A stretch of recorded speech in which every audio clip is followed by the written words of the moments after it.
याद कम थी, लेकिन सुकून बेहद था।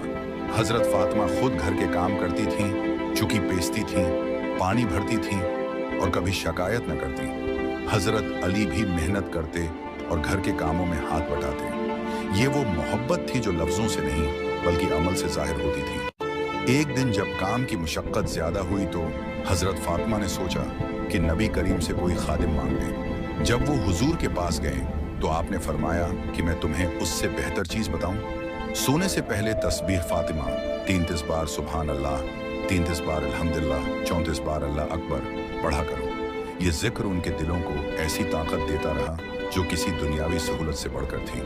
उनके घर में अल्लाह ने बरकत दी और हजरत हुसन और हजरत हुसैन जैसे अजीम बेटे अता हुए।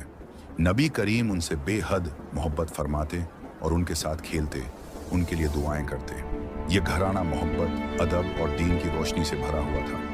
हजरत अली रजी अल्लाह इना और हजरत फातिमा रजी अल्लाह अन्हा की जिंदगी हमें ये सिखाती है कि खुशी का ताल्लुक दौलत या आसाइश से नहीं बल्कि सुकून दिल, बाहमी एहतराम और अल्लाह की याद से है। उन्होंने हर मुश्किल को सब्र से बर्दाश्त किया, एक दूसरे का साथ दिया और एक ऐसा घराना कायम किया जो क़यामत तक के लिए मिसाल बन गया।